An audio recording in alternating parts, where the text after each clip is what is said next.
Guys, it is officially holiday season. It is time to get those holiday engines revving, get those brains working, because we gotta start working on gifts. I have got my peppermint mocha coffee creamer, and we are ready to start talking gifts. Because honestly, I swear October is that month where the holidays still feel far enough away where you're like, okay, like I've got time, I don't need to worry about it. But the next thing you know, it's November. And then all of a sudden it's Black Friday. And then all of a sudden it is Christmas, and your gifts are last minute and they're not thoughtful, and you know you could have done better. So this is why this year we're starting the whole thing in October. I mean, ideally you should have started it in January, but that's okay, guys. I'm gonna take you through a step-by-step process to get the perfect gift, and we're making it easy. And don't worry, if you have no ideas yet and you're a little stressed about what to get somebody this holiday season, I am gonna be doing my gift guide in the next couple of weeks, so keep an eye out for that. Make sure to subscribe so you don't miss it. But I will be putting that out soon, so at least, you know, we can get the ideas flowing, especially in time for Black Friday. So essentially my gift giving process is a 4-step process with a 5th step, which is step 0. That doesn't count as a step, but we're still gonna go through that step. Step 0 is probably the most important step of all of the steps. This is the one where you are laying the groundwork to give the perfect gift. So I want you to take your phone, go to the Notes app, create a new note. You're gonna lock it because you don't want anyone snooping, and you're gonna label it like gifts or whatever you want.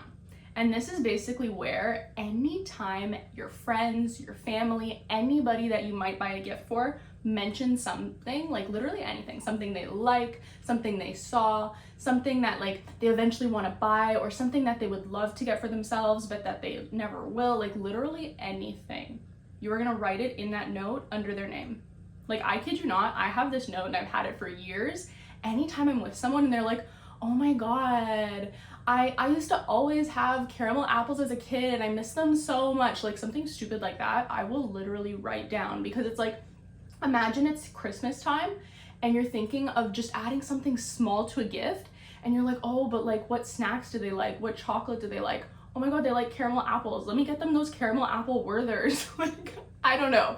Something like that, that's thoughtful, because you know they like those things, and like they never remember telling you those things, but it lights up some little nostalgic thing in their head, and they're like, oh my god, like this person thought of me, like they know me so well, when really all you did was write something they said on your Notes app. It's literally that easy, especially if you're like me and you have ADHD, and I swear to god it makes my memory so bad where like somebody says something and I listened, like I know what they said, but for some reason 5 minutes later, like it's gone from my head. It's like I remember you vaguely saying something, but the specifics are gone.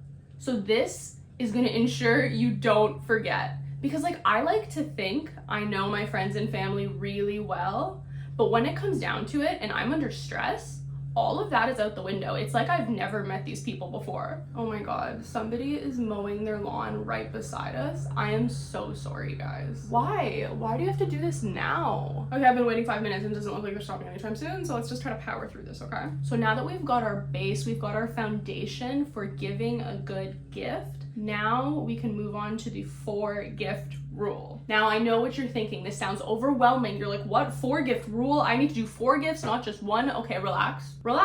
We're gonna break it down, and you're gonna realize it's actually really easy, and it's gonna make this person feel so special.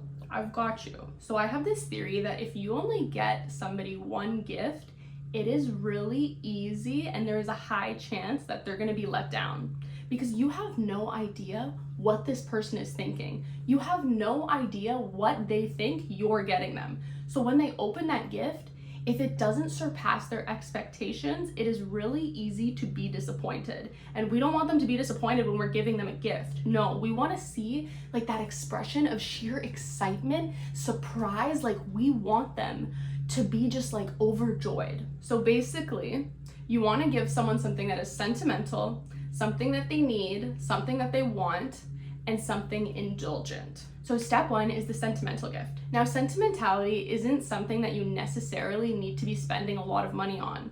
This can literally be something like from your past with this person. It doesn't even have to be something you buy. It can be like something you kept from your friendship from high school that you could give them as an add-on. Like, you can even print out a photo of you two and just frame it really cute. Okay, so one of my lights just died, so just be aware if I'm looking a little dim, that's why. But that's something I really like to do because I feel like nowadays we don't frame photos as much anymore. So printing out a photo of you and that person and then, like, I don't know, giving it a cute frame and gifting it to them is just so thoughtful. It's something they always get to look at. It's something they can remember you by. Like, it's just really sentimental, and I think it's really nice. But you could even make them something if you're good at that kind of stuff. Like, you could make them a blanket. Like, I don't know, whatever you're good at, you know?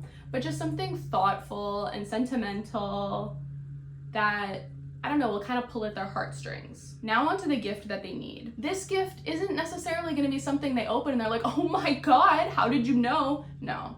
This is just something easy that you can throw in so that they can save money. Like, this is something for them. Like, let's say they need to restock on this expensive makeup product. Okay, it doesn't have to be expensive. Just say like makeup product, especially if you don't want to spend a lot. They just need a restock.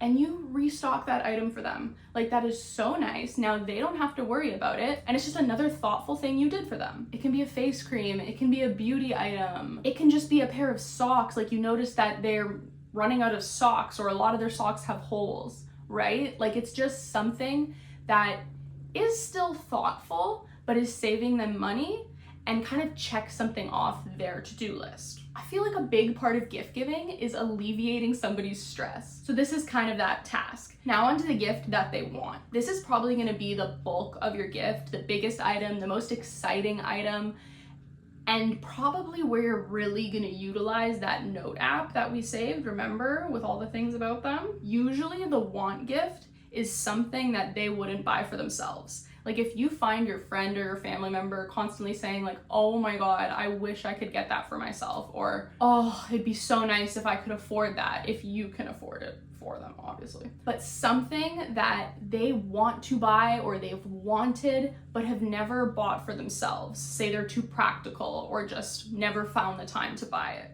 So you're now gonna swoop in and get that thing for them. So you're essentially getting them a little splurge item. Like, this could be some super cute sweater that they tried to get, but it was sold out. But because you were thoughtful and you knew they wanted this thing, you actually got it for them before it sold out. I don't know. The idea could even stem from a video that they texted you. Like, my friend, she sent me this TikTok video of these people basically what they do is they go to a thrift store and they get this jewelry vase that's just filled with a ton of jewelry, and it's essentially like a mystery vase, so you have no idea what you're getting, and it's just like, I don't know, something fun to go through. You never know what you're gonna get, whatever. But she wanted one. She never got one for herself. She just never had the time or just never found them. So if you go out of your way to get that for them, like, that's so thoughtful. But all that idea stemmed from was a text. Like, some gifts can be as simple as that. So even though this is the biggest part of your gift, it doesn't necessarily have to break the bank. Now on to the last gift, something indulgent. In my family, I always grew up throwing chocolate, specifically Ferrero Rochers, into a gift. And if you didn't put chocolate in it, it's like the gift wasn't done. It's like you forgot something. So now, whenever I give gifts, I always like to add in some kind of edible component. Plus, I feel like whenever somebody finishes opening a gift, they kind of like look at the bottom of the bag, like anything else, and it's like, yeah, there's some little chocolates or just like something that they can literally just eat right away. This can be something like Ferrero Rochers. Like, I always get the giant Costco pack of Ferrero Rochers and throw them in every single gift. You could make cookies, you could make peppermint bark, you could buy them their favorite chocolate, their favorite candy. Like, you can definitely personalize it to each person or just make something. You could even DIY something. Like, something I used to do was I would go on Pinterest every year and find like some fun edible thing to make. Like, one time I did reindeer hot chocolate. Another time I did these little like candy sleighs where candy canes were the bottom of the sleigh. Like, literally anything that's just edible. That's it. A little piece of indulgence at the bottom of the gift. And that's all it takes, guys. It's the effort that you put into that gift that is special. That's what your friends are gonna remember, you know? Like, sure, there's that one friend who buys the most expensive gift, and maybe you'll never be that person, and I think that's okay, because gift giving is more about making somebody happy, making them feel loved, and just like seeing that excitement on their face and making them feel good. Oh my god, I am so excited for the holidays. Like, guys, I am ready for Mariah Carey to come out now. But that is the video, guys. Thank you so much for watching. Don't forget to like and subscribe, and I will see you at the next one. Love you.